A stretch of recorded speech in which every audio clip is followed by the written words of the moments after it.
नमस्कार दोस्तों, आप सभी का स्वागत है आपके अपने यूट्यूब चैनल पढ़ो पर। आज हम पढ़ने जा रहे हैं कक्षा 12 की पॉलिटिकल साइंस यानी कि राजनीति विज्ञान का चैप्टर नंबर 4, जिसका नाम है भारत के विदेशी संबंध। दोस्तों, इसमें देखेंगे कि भारत के विदेशी संबंध अन्य देशों के साथ आज़ादी के बाद कैसे थे। दोस्तों, ये पूरा वीडियो हिंदी मीडियम में होने वाला है और इसमें आपको कलरफुल इमेजेस और एनसीईआरटी के सभी महत्वपूर्ण कार्टून जो परीक्षा से संबंधित होते हैं और जो सभी मानचित्र होते हैं यानी कि मैप और जो सभी एनसीईआरटी के बॉक्सेस दिए रहते हैं एनसीईआरटी के साइड में, इस वीडियो में आप सबको देखने को मिलेंगे। और दोस्तों, ये वीडियो आपके पीओ बोर्ड और सीयूटी दोनों के लिए इम्पोर्टेंट होने वाला है और ये वीडियो टोटली हिंदी मीडियम में और एकदम आसान भाषा में होने वाला है। तो दोस्तों, बिना समय को व्यर्थ करते हुए चलिए बढ़ते हैं अपने चैप्टर की तरफ।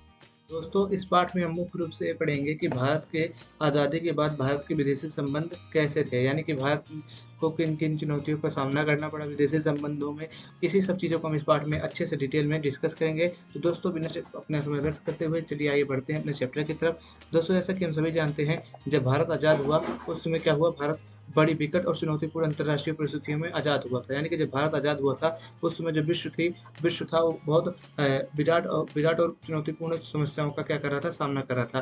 तो भारत की आज़ादी के 2 साल पहले ही दूसरे विश्व युद्ध की समाप्ति हुई थी, यानी कि 1942 में द्वितीय विश्व युद्ध समाप्त हुआ था और दुनिया महायुद्ध की तबाही से अभी बाहर निकल रही थी और उसके सामने पुनर्निर्माण का सवाल प्रमुख था। यानी कि दुनिया जो विश्व से तबाही हुई थी द्वितीय महाविश्व युद्ध से, उससे क्या कर रही थी, अभी बाहर ही निकल रही थी और उसके सामने पुनर्निर्माण का सवाल भी था। और इसी के बीच क्या हुआ, भारत को आज़ादी मिली। यानी कि जब भारत को आज़ादी मिली उसमें जो अंतर्राष्ट्रीय परिस्थितियां थी वो बहुत ही विकट और चुनौतीपूर्ण थी। उपनिवेशवाद के अंत और अंतर्राष्ट्रीय संस्था बनाने के प्रयासों के बीच नए नए देश लोकतंत्र स्थापित करने और जनता की भलाई की दोहरी चुनौतियां झेल रहे थे। यानी कि उपनिवेशवाद के अंत और अंतर्राष्ट्रीय संस्था बनाने के प्रयास के बीच जो नए नए देश स्वतंत्र हुए थे उन सबके सामने यह प्रमुख चिंता थी कि क्या हो, कैसे लोकतांत्रिक संस्थाएं स्थापित की जाए, यानी कि कैसे कि लोकतंत्र स्थापित किया जाए और जनता की भलाई की जाए। यानी कि उनके सामने दोहरी चुनौती थी, पहला तो लोकतंत्र को स्थापित करना और दूसरा जनता की भलाई करना। यानी कि जो नए देश स्वतंत्र हुए थे वो 2 चुनौतियों से जूझ रहे थे। स्वतंत्रता के बाद भारत की विदेश नीति में वैश्विक सरोकार के साथ अपनी चिंताएं भी झलकती थी। यानी कि जो स्वतंत्रता मिली थी हमें, उस समय हमारी विदेश नीति जो थी उसमें वैश्विक समस्याएं यानी कि दूसरे विश्व युद्ध की अंत और उसके परिणाम स्वरूप उत्पन्न हुए उसके परिणाम स्वरूप उत्पन्न हुई तबाही के परिणाम तो झलक ही रहे थे, लेकिन हमारे सामने कुछ अपनी भी चिंताएं थी जो हमारे विदेश नीति में देखी जा सकती थी।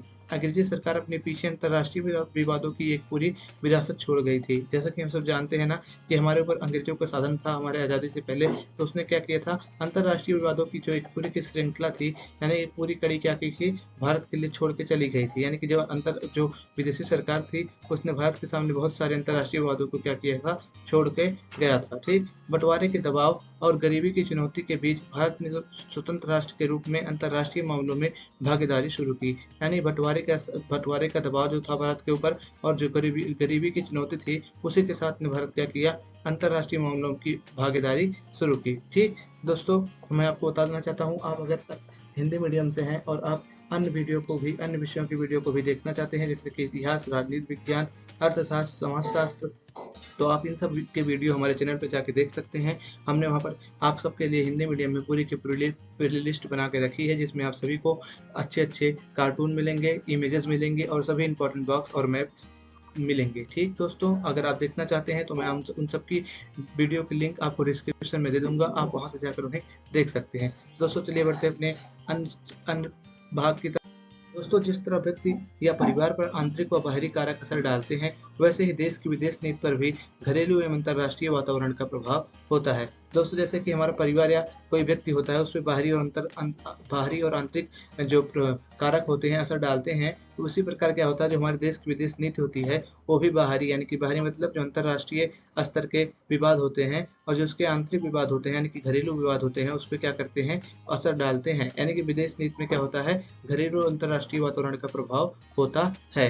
विकासशील देशों के पास अंतर्राष्ट्रीय व्यवस्था के भीतर अपने सरोकार को पूरा करने के लिए जरूरी संसाधन का अभाव होता है। यानी कि जो विकासशील देश होते हैं, अपनी जो उनकी जरूरतें होती हैं उनको पूरा करने के लिए उनके पास जरूरती संसाधनों का क्या होता है, अभाव होता है। यानी कि जो संसाधन विकास के लिए जरूरी होते हैं उनके पास उसकी कमी होती है। किसके पास, विकासशील देशों के पास। इसके चलते हुए बढ़े चढ़े देशों की अपेक्षा बड़े सीधे साधे लक्ष्य को लेकर अपनी विदेश नीति तय करते हैं। यानी कि वो क्या करते हैं, अपने आर्थिक संसाधनों के अभाव के कारण बहुत सीधे साधे लक्ष्य अपने विदेश नीति में रखते हैं। ठीक है। दूसरे विश्व युद्ध के तुरंत बाद के दौर में अनेक विकासशील देशों ने ताकतवर देशों की मर्जी को ध्यान में रखकर अपनी विदेश नीति अपनाई, क्योंकि इन देशों ने उन्हें अनुदान अथवा कर्ज मिला था। यानी कि जो अन्य देश थे उन्होंने क्या किया, जब स्वतंत्रता हासिल की, उन्होंने क्या किया, जो ताकतवर देश थे उनकी मर्जी को ध्यान में रखकर क्या किया, अपनी विदेश नीति को अपनाई। क्यों?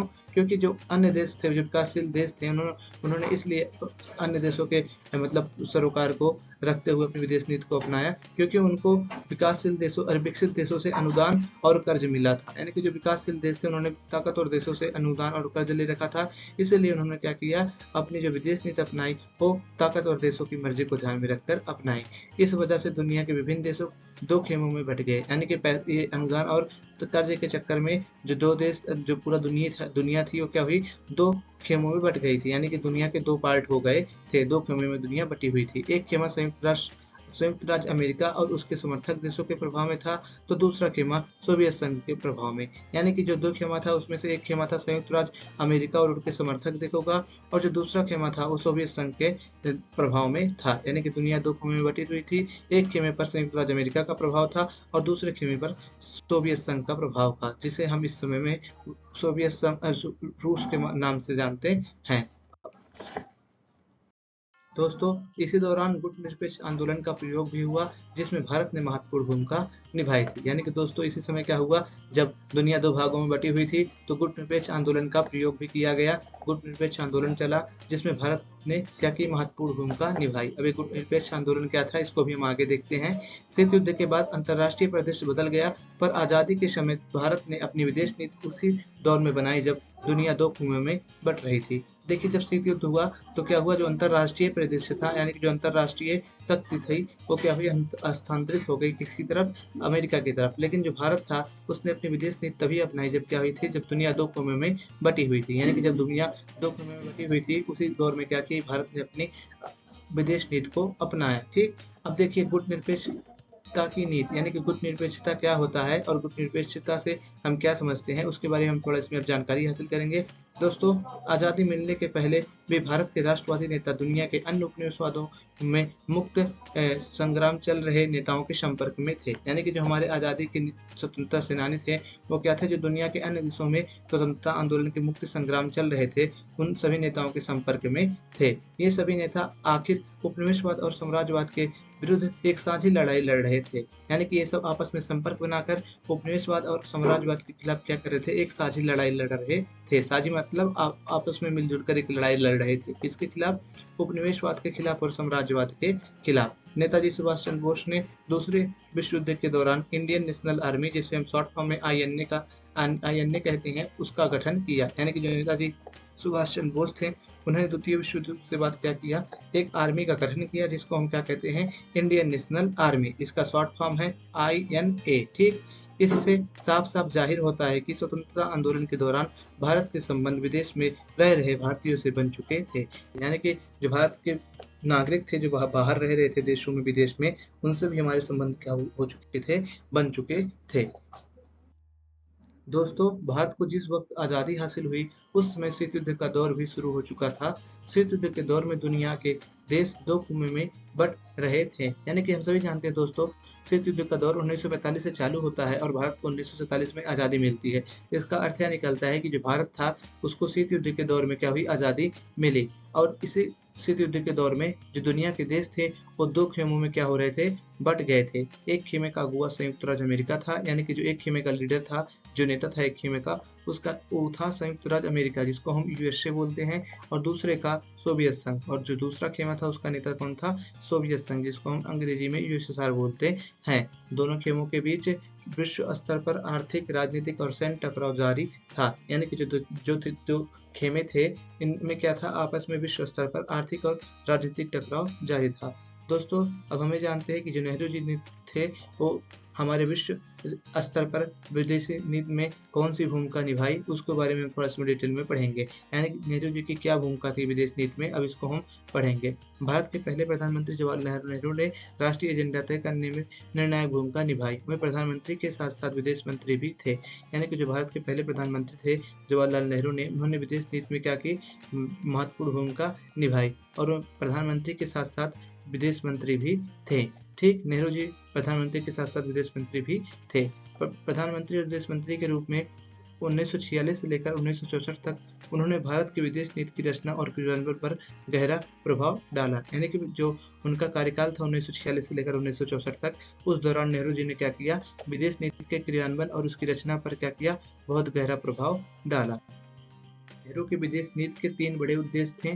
पहला था कठिन संघर्ष से प्राप्त संप्रभुता को बचाए रखना, क्षेत्रीय अखंडता को बनाए रखना और तेजी रफ्तार से आर्थिक विकास करना। यानी कि जो नेहरू जी थे उनके विदेश नीति के 3 प्रमुख उद्देश्य थे। पहला तो ये था, जो हमें कठिनाई से इतने संघर्षों के बाद हमें संप्रभुता प्राप्त हुई है, उसको क्या किया जाए, बचाए रखा जाए। यानी कि जो हमें आज़ादी मिली है, अपनी डिसीजन लेने के पावर हमें मिले हैं, संप्रभुता जिसे हम कहते हैं, उसको क्या किया जाए, हमें बचाए रखा जाए। और दूसरा, हमारी क्षेत्र के अखंडता को क्या किया जाए, बनाए रखा जाए। और तीसरा, हमें क्या किया जाए, तेजी रफ्तार से आर्थिक विकास किया जाए। ये नेहरू जी के 3 बड़े विदेश नीति के उद्देश्य थे।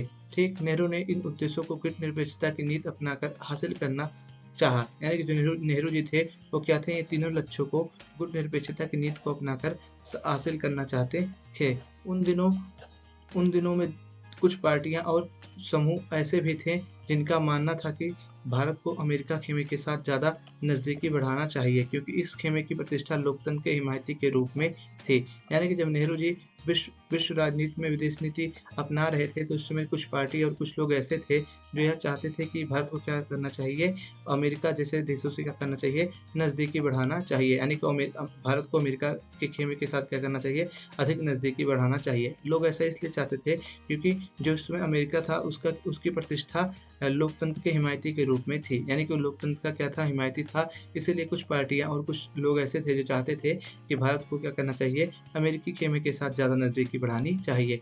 इस धारा पर सोचने वाले में डॉक्टर भीमराव अम्बेडकर भी शामिल थे। यानी कि डॉक्टर भीमराव अम्बेडकर भी यही चाहते थे कि हमें क्या करना चाहिए, भारत को अमेरिकी खेमे के साथ क्या करना चाहिए, नज़दीकी बढ़ाना चाहिए। साम्यवादी विरोधी दल भारत की विदेश नीति अमेरिका समर्थक चाहते थे। ऐसे दल में भारतीय जनसंघ और स्वतंत्र पार्टी प्रमुख थी। यानी जो साम्यवाद का विरोध करते थे, यानी कि जो कम्युनिज्म का विरोध करते थे, ऐसे जो पार्टियां थी वो क्या चाहते थी, वो चाहते थे कि भारत को क्या किया जाए, अमेरिका समर्थक नीति बनाना चाहिए। इसमें कौन कौन सी पार्टियां शामिल थी ऐसा चाहने में? भारतीय जनसंघ, यानी जो इस समय की बीजेपी है, उस समय भारतीय जनसंघ कहलाती थी, वो इस विचार में शामिल थी कि भारत को क्या किया जाए, अमेरिका के पक्ष में नीतियां बनाई जाए। और दूसरी पार्टी थी स्वतंत्र पार्टी। ये तो पार्टियां ऐसी थी जो चाहती थी अमेरिकी खेमे के पक्ष में क्या किया जाए, नीतियां बनाई जाए। लेकिन विदेश नीति को तैयार करने के मामले में नेहरू को खास बढ़त हासिल थी। यानी जो विदेश नीति तैयार हुई उसमें इन सब पार्टियों की अपेक्षा नेहरू को क्या था, विशेष बढ़त मिली। यानी कि उनकी बातों को ज़्यादा तवज्जो दिया गया। ठीक, देखिए, 2 खेमों से दूरी। अब 2 खेमों की दूरी का मतलब क्या है, इसको हम जानते हैं। आज़ाद भारत की विदेश नीति में शांतिपूर्ण विश्व का सपना था और इसके लिए भारत ने गुटनिरपेक्ष नीति का पालन किया। भारत ने इसके लिए शीत युद्ध से उपजे तनाव को कम करने की कोशिश की और संयुक्त राष्ट्र संघ के शांति अभियानों में अपनी सेना भेजी। यानी कि जब आज़ादी हुआ तो भारत को यह आशा थी कि क्या हो, जो विश्व हो क्या हो, शांतिपूर्ण विश्व हो। यानी कि भारत का सपना था कि शांतिपूर्ण विश्व की स्थापना हो और इसके लिए भारत ने गुटनिरपेक्षता की नीति को अपनाया। भारत अमेरिका और सोवियत संघ की अगुवाई वाले सैन्य गठबंधन से अपने को दूर रखना चाहता था। यानी जो भारत था वह यह चाहता था, जो अमेरिका और जो सोवियत संघ ने जो 2 देशों को, जो दुनिया को 2 खेमों में बांट रखा है, उसको अपने आप को क्या करे, दूर रखे। शीत युद्ध के समय अमेरिका ने उत्तरी अटलांटिक संधि संगठन यानी कि नाटो और सोवियत संघ ने इसके जवाब में वारसा पैक्ट नामक संधि संगठन बनाया। यानी कि शीत युद्ध के समय जो अमेरिका और जो रशिया था, यानी कि उस समय का सोवियत संघ, उसने 2 संगठन बनाए, यानी कि जो संधि संगठन बनाए। अमेरिका जो समर्थित संधि संगठन था, उसका नाम था उत्तरी अटलांटिक संधि संगठन, जिसको अंग्रेजी में नाटो कहते हैं। और जो सोवियत संघ ने इसके जवाब में जो संधि संगठन बनाया, उसको हम बोलते हैं वारसा पैक्ट।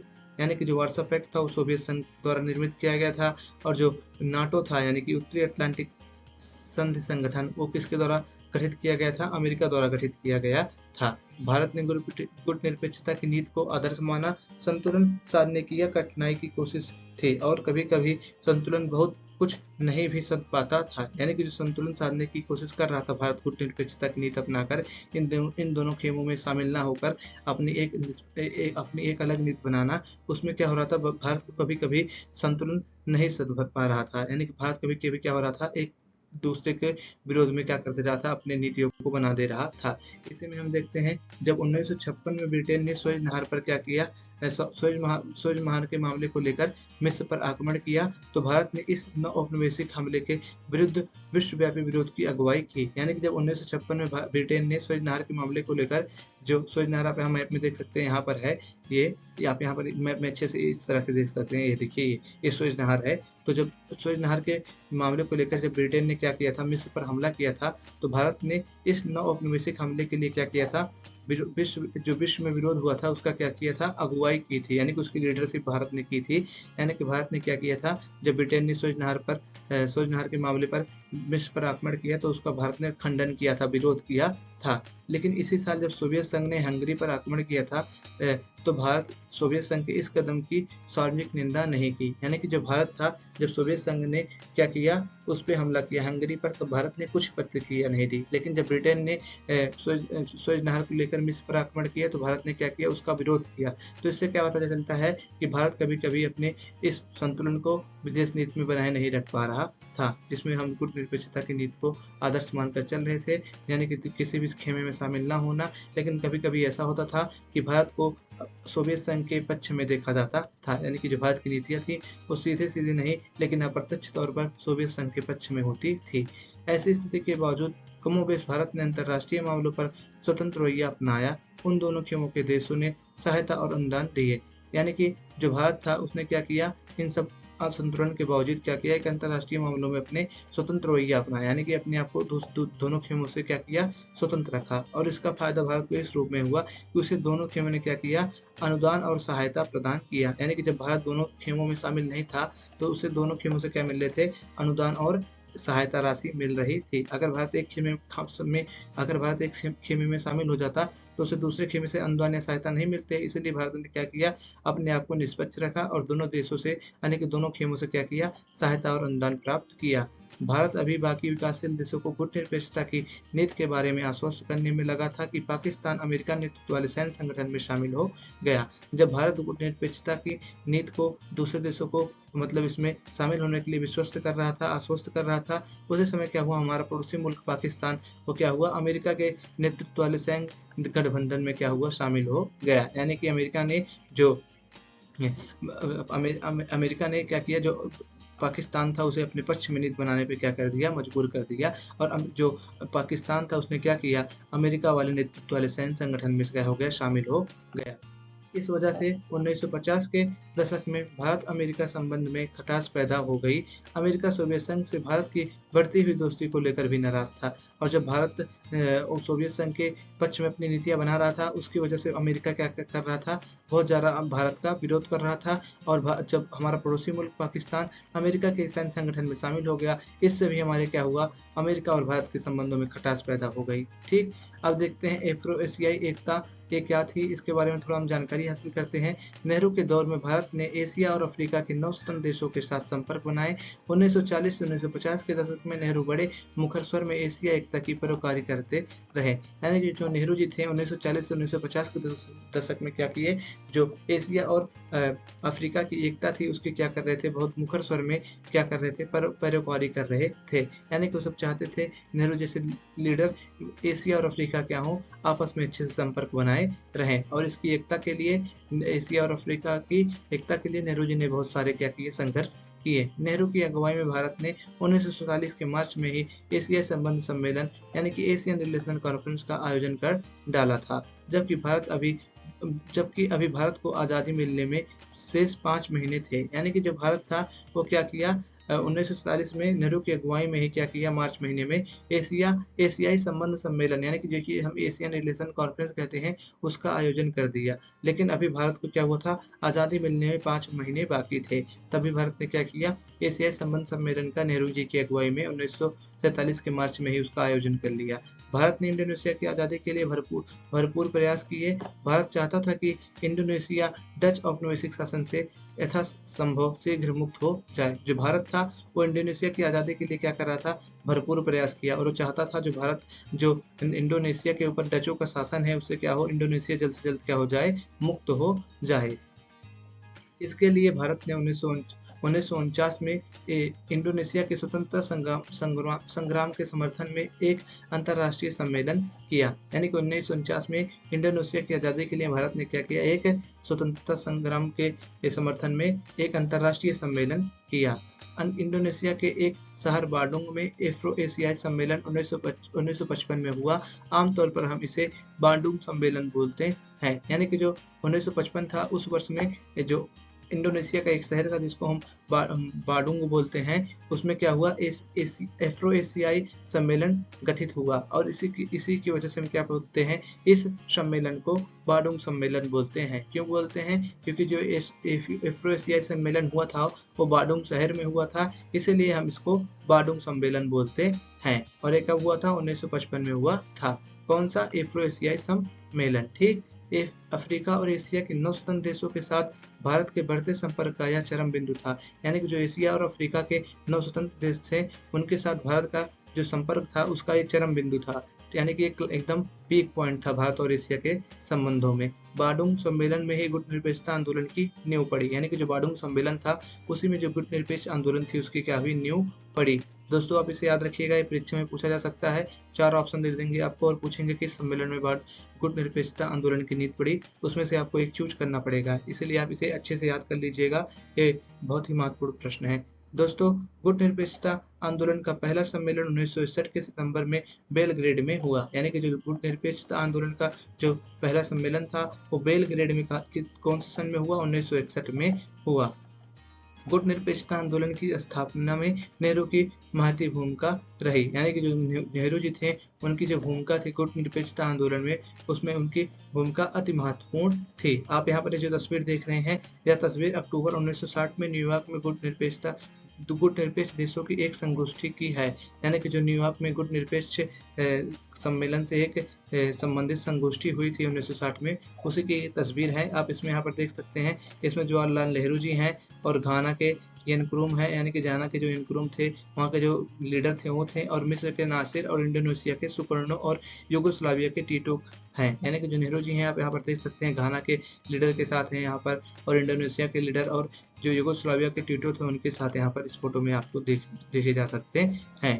ठीक, चीन के साथ शांति और संघर्ष, यानी कि हम देखेंगे चीन के साथ हमारे जो विदेशी संबंध थे वो कैसे थे, यानी कि शांति और संघर्षपूर्ण संबंध हमारे चीन के साथ कैसे रहे हैं, अब इसके बारे में हम जानकारी हासिल करेंगे। देखिए दोस्तों, 1949 में चीनी क्रांति के बाद चीन की कम्युनिस्ट सरकार को मान्यता देने वाला भारत पहले देशों में से एक था। यानी कि जो भारत था, जब 1949 में चीनी क्रांति के बाद चीन गणराज्य की स्थापना हुई तो उसकी कम्युनिस्ट सरकार को मान्यता देने वाला भारत सबसे पहले देशों में से क्या था, एक था। नेहरू के हृदय में चीन के प्रति गहरे भाव थे और उन्होंने अंतर्राष्ट्रीय फलक पर इस सरकार की मदद की। यानी कि जो नेहरू थे वो चीन के प्रति क्या करते थे, बहुत ही गहरे भाव रखते थे, और उन्होंने क्या किया, अंतर्राष्ट्रीय फलक पर इस सरकार की बहुत ही मदद की। सरदार वल्लभ भाई पटेल को आशंका थी कि आगामी दिनों में चीन भारत पर चढ़ाई कर सकता है। यानी कि जो सरदार वल्लभ भाई पटेल थे वो सोच रहे थे कि उनको ये आशंका थी कि जो चीन है वो आने वाले समय में भारत पर क्या कर सकता है, आक्रमण कर सकता है। लेकिन नेहरू सोच रहे थे कि भारत पर चीन के आक्रमण की संभावना दूर दूर तक नहीं है। लेकिन नेहरू का मानना यह था कि जो चीन है वो भारत पर कभी आक्रमण नहीं करेगा। वहीं सरदार पटेल जी मान ये रहे थे कि भारत पर क्या हो सकता है, चीन का आक्रमण हो सकता है। बहुत दिनों से भारत की चीन से लगती सीमा पर सेना के बजाय अर्धसैनिक बलों को रहे थे। यानी कि जो बहुत दिनों तक हमारे जो सीमा थी, जो चीन से लगती थी, उस पे हमारे अर्धसैनिक बल ही लगे हुए थे, ना कि सैनिक। यानी कि जो हमारे अर्धसैनिक बल थे, वो बहुत दिनों तक भारत और चीन की सीमा पर क्या कर रहे थे, रखवाली कर रहे थे, क्योंकि नेहरू जी को चीन पर विश्वास था कि चीन क्या करेगा, हमारे ऊपर कभी हमला नहीं करेगा। शांतिपूर्ण सहस्त्र के 5 सिद्धांत यानी कि पंचशील की घोषणा भारत के प्रधानमंत्री नेहरू और चीन के प्रमुख चाओ एन लाई ने संयुक्त रूप से 29 अप्रैल 1954 में की। यानी कि पंचशील समझौता, जिसमें शांतिपूर्ण सहस्त्र के 5 सिद्धांत शामिल थे, उसकी जो उसकी जो स्थापना थी, यानी कि उसकी जो घोषणा थी, उसको भारत के प्रधानमंत्री नेहरू जी ने और चीन के प्रमुख चाओ एन लाई ने संयुक्त रूप से 29 अप्रैल 1954 में की। यानी कि 29 अप्रैल 1954 में भारत के प्रधानमंत्री और चाओ एन लाई ने पंचशील समझौते की क्या की, घोषणा की। लेकिन दोस्तों, पंचशील समझौता होने के बाद भी चीन ने क्या किया, 1962 में हमारे ऊपर आक्रमण कर दिया। देखिए दोस्तों, चीन के साथ भारत के इस दोस्ताना रिश्ते में 2 कारणों से खटास आई। पहला इस कारण आई कि चीन ने 1950 में तिब्बत पर कब्जा कर लिया। इससे भारत और चीन के बीच ऐतिहासिक रूप से जो एक मध्यवर्ती राज्य बना चला आ रहा था, वह खत्म हो गया। यानी कि 1950 में क्या किया, चीन ने तिब्बत पर अपना कब्जा कर लिया, अपना नियंत्रण स्थापित कर लिया, और जो भारत और चीन के बीच एक मध्यवर्ती राज्य था, जो तिब्बत था, वो क्या हुआ, वो खत्म हो गया। शुरू में भारत सरकार ने चीन के इस कदम का खुले तौर पर विरोध नहीं किया। यानी कि जब चीन ने तिब्बत पर कब्जा किया तो भारत सरकार ने शुरू में इसका विरोध नहीं किया, लेकिन तिब्बत के धार्मिक नेता दलाई लामा ने भारत से राजनीतिक शरण मांगे और 1949 में भारत ने उन्हें शरण दे दी। यानी कि जब भारत से तिब्बत के जो धार्मिक नेता थे दलाई लामा ने, उन्होंने भारत से शरण मांगी, तो भारत ने क्या किया, 1959 में मांग देगा, 1959 में भारत ने क्या की, शरण दे दी। चीन ने आरोप लगाया कि भारत सरकार अंदरूनी तौर पर चीन विरोधी गतिविधियों को हवा दे रही है, और जब भारत ने दलाई लामा को शरण दिया, तो चीन ने भारत पर यह आरोप लगाया कि भारत क्या कर रही है, दलाई लामा को शरण देकर भारत सरकार अंदरूनी तौर पर चीन के जो विरोधी गतिविधियां हैं, उसको क्या कर रही है, हवा दे रही है या उसका समर्थन कर रही है। इससे कुछ दिनों पहले भारत और चीन के बीच एक सीमा विवाद भी उठ खड़ा हुआ था। यानी कि जो तिब्बत का दलाई लामा हमारे देश में आया था, उससे कुछ दिनों पहले ही हमारे और चीन के बीच में कुछ विवाद भी पैदा हो चुका था। यानी कि एक सीमा विवाद भी क्या हुआ था, खड़ा हुआ था। भारत का दावा था कि चीन के साथ सीमा रेखा का मामला अंग्रेजी शासन के समय से ही सुलझ चुका है। यानी कि जो भारत का था, उसका यह दावा था, जो हमारे साथ चीन की सीमा रेखा है, उसका मामला जो था अंग्रेजी शासन के साथ ही क्या हुआ है, सुलझ चुका है। लेकिन चीन जो था, उसका ये कहना था कि अंग्रेजी शासन के समय का फैसला नहीं माना जा सकता। यानी कि उसका मानना यह था, जो अंग्रेजी शासन के समय फैसला हुआ है, उसे अब नहीं माना जा सकता है। मुख्य विवाद चीन से लगी लंबी सीमा रेखा से पश्चिम और पूर्व छोर के बारे में था। यानी कि जो मुख्य विवाद था, वो जो चीन से हमारी लंबी सीमा लगती थी, जो पश्चिम में लगती थी और जो पूर्व में लगती थी, उसके साथ हमारा चीन से क्या था, विवाद था। चीन ने भारतीय भू क्षेत्र में पड़ने वाले 2 इलाकों, जम्मू कश्मीर के लद्दाख वाले हिस्से के अक्साई चीन और अरुणाचल प्रदेश के अधिकांश हिस्सों पर अपना अधिकार जताया। ठीक, जो चीन था, उसने क्या किया, भारत के 2 इलाकों, पहला तो जम्मू कश्मीर के लद्दाख वाले हिस्से के अक्साई चीन और अरुणाचल प्रदेश के अधिकांश हिस्सों पर क्या किया, अपना अधिकार जताया। उसने कहा कि ये जो दोनों इलाके हैं, वो क्या हैं, हमारे हैं। अरुणाचल प्रदेश को उस समय नेफा यानी कि उत्तरी पूर्वी सीमांत कहा जाता था। यानी जो अरुणाचल प्रदेश था, उसे उस समय उत्तरी पूर्वी सीमांत प्रांत कहते थे, जिसको हम क्या बोलते हैं, नेफा बोलते हैं शॉर्ट फॉर्म में। ठीक, यानी कि उस समय अरुणाचल प्रदेश का नाम कुछ और था। ठीक, 1957 से 1959 के बीच चीन ने अक्साई चीन के इलाके पर कब्जा कर लिया और इस इलाके में उसने रणनीतिक बढ़त हासिल करने के लिए एक सड़क बनाई। यानी कि जो 1957 था और 1959 का दौर था, उसी के बीच चीन ने क्या किया, अक्साई चीन पर कब्जा कर लिया और उसने वहां पर क्या किया, रणनीतिक बढ़त हासिल करने के लिए सड़क भी बनवाई। आप देख सकते हैं मैप में, जो यह हिस्सा है भारत के मैप का, जो लद्दाख में पड़ता है, इस पर क्या किया है, चीन ने 1957 से 1959 तक क्या कर लिया, कब्जा कर लिया और यहाँ पर सड़क उड़क बना लिया। इसी को हम अक्साई चीन बोलते हैं। जो ये लद्दाख का ही इतना हिस्सा है, जो चीन इस पर क्या कर चुका है, कब्जा कर चुका है। दोनों देशों के शीर्ष नेताओं के बीच लंबी चर्चाएं और बातचीत चली, लेकिन इसके बावजूद मतभेद को सुलझाया नहीं जा सका। और दोनों देशों की सेनाओं के बीच सीमा पर कई बार झड़पें हुई। यानी कि जो सीमा विवाद था उसको लेकर दोनों देशों के जो बड़े-बड़े नेता थे उन्होंने आपस में बातचीत थी और चर्चाएँ की, लेकिन इसके बावजूद भी जो मतभेद था उसे सुलझाया नहीं जा सका। और कई बार जो दोनों देश की सेनाएँ थीं उन्होंने क्या किया, आपस में छोटी-मोटी झड़पें भी की। जिस समय पूरे विश्व का ध्यान 2 महाशक्तियों की तनातनी से पैदा क्यूबा मिसाइल संकट पर लगा हुआ था, ठीक उसी समय चीन ने 1962 के अक्टूबर में दोनों विवादित क्षेत्रों पर बड़ी तेजी तथा व्यापक स्तर पर हमला किया। यानी कि जब विश्व का ध्यान जो 2 महाशक्तियाँ थीं, उनके द्वारा पैदा हुई क्यूबा मिसाइल संकट पे लगा हुआ था, उसी समय क्या किया, चीन ने जो 2 हमारे विवादित क्षेत्र थे, एक अरुणाचल प्रदेश का और जो दूसरा था जम्मू कश्मीर के लद्दाख क्षेत्र का, उस पे क्या किया, 1962 के अक्टूबर में तेजी से और व्यापक स्तर पर क्या किया, हमला किया। पहला हमला 1 हफ्ते तक चला और इस दौरान चीनी सेना ने अरुणाचल प्रदेश के कुछ महत्वपूर्ण इलाकों पर कब्जा कर लिया। यानी जब चीन ने हमला किया तो उसने पहले हमले को 1 हफ्ते तक चलाया और उसमें उसने क्या किया, जो अरुणाचल प्रदेश के कुछ महत्वपूर्ण हिस्से थे उस पर क्या कर लिया, कब्जा कर लिया। आप यहाँ पर मैप में देख सकते हैं, ये अरुणाचल प्रदेश है। यहाँ ऊपर आप देख सकते हैं ये अरुणाचल प्रदेश है। इसमें क्या किया चीन ने, इसके कुछ महत्वपूर्ण हिस्सों पर क्या कर लिया, कब्जा कर लिया। और जो हमले का अगला दौर था, यानी कि जो अगला हमला चीन ने किया वो उसने नवंबर में किया और नवंबर महीने में क्या किया इसने, लद्दाख से लगे पश्चिम मोर्चे पर भारतीय सेना ने जो चीन की बढ़त को रोकी, लेकिन पूर्व में चीन की सेना आगे बढ़ते हुए असम के मैदानी हिस्से तक पहुंच गई।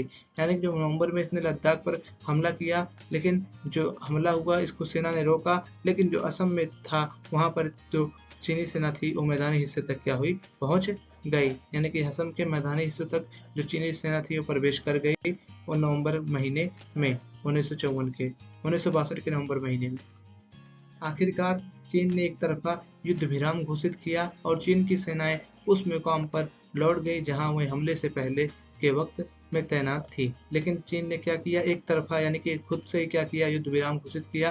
तो जो चीन की सेनाएं थी जो हमारे हिस्से में घुस आई थी वो वहां वापस लौट गई जहां वो युद्ध से पहले तैनात थी। अब देखिए भारत और चीन की जो ये युद्ध हुआ, भारत और चीन का जो युद्ध हुआ इसका क्या प्रभाव पड़ा भारत पर और भारत की विदेशी छवि पर और भारत की आंतरिक छवि पर, इसको हम देख लेते हैं। दोस्तों आपको वीडियो में आगे बढ़ने से पहले मैं बता देना चाहता हूं, दोस्तों आप हमारे चैनल पर ज़्यादा से ज़्यादा लाइक शेयर और कमेंट करिए। दोस्तों ये आप सभी का चैनल है, इसको जरूर से जरूर सब्सक्राइब करिए और अपने दोस्तों के पास शेयर करिए। दोस्तों आप सबको पता है इस डिजिटल बोर्ड के ज़माने में आप सभी को ऐसे बोर्ड पे पढ़ाने में कितना कठिनाई महसूस होती है। मुझे ऐसे स्लाइड बनाने में बड़ी मेहनत करनी पड़ती है सबके लिए, रंगीन रंगीन स्लाइड, लेकिन तब भी दोस्तों आप सबके लिए मैं मेहनत करता हूँ।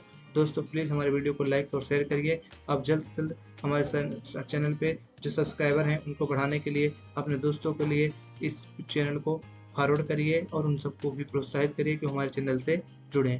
दोस्तों चलिए बढ़ते हैं अपने पाठ की तरफ, यानी कि अपने पाठ की तरफ। अब देखते हैं दोस्तों चीन के साथ जो हमारा युद्ध हुआ था उसका हमारे भारत की छवि पर क्या प्रभाव पड़ा। चीन युद्ध से भारत की छवि को देश और विदेश में धक्का लगा। यानी कि जो चीन युद्ध हुआ इससे भारत की छवि क्या हुई, विदेश और देश स्तर पर क्या हुई, बहुत से धक्का लगा। इस संकट से उबरने के लिए भारत को अमेरिका और ब्रिटेन से मदद की गुहार लगानी पड़ी। यानी कि इसका एक प्रभाव यह हुआ कि भारत की छवि को क्या हुआ, देश और विदेश स्तर पर धक्का लगा। दूसरा प्रभाव यह हुआ कि भारत को क्या करना पड़ा, अमेरिका और ब्रिटेन से मदद मांगनी पड़ी। सोवियत संघ इस संकट की घड़ी में तटस्थ रहा। यानी कि इस संकट की घड़ी में क्या हुआ, सोवियत संघ तटस्थ रहा। क्यों? क्योंकि वो किसी के साथ भी मतलब कोई भी सहयोग नहीं किया, इसलिए क्या था, वो इस संकट की घड़ी में तटस्थ था। भारतीय राष्ट्रीय स्वाभिमान को चोट पहुंची, साथ ही राष्ट्रीय भावना बलवती हुई और इसके साथ कुछ प्रमुख सैन्य कमांडरों ने या तो इस्तीफा दे दिया या अवकाश ग्रहण कर लिया। यानी कि कुछ लोगों ने इस युद्ध से दुखी होकर क्या किया, या तो इस्तीफा दे दिया या तो उन्होंने क्या किया, अवकाश ग्रहण कर लिया। तत्कालीन रक्षा मंत्री वीके कृष्ण मेनन को मंत्रिमंडल छोड़ना पड़ा। यानी कि जो वीके कृष्ण मेनन थे उन्होंने क्या किया, मंत्रिमंडल से क्या कर दिया, इस्तीफा दे दिया। आप यहाँ पर इनकी तस्वीर देख सकते हैं। और चीन के इरादों को समय रहते न भाप सकने और सैन्य ताकत सैन्य तैयारी न कर पाने को लेकर नेहरू की बड़ी आलोचना हुई। यानी कुछ चीन का इरादा था, उसको नेहरू ने क्या किया था, गलत समझा था।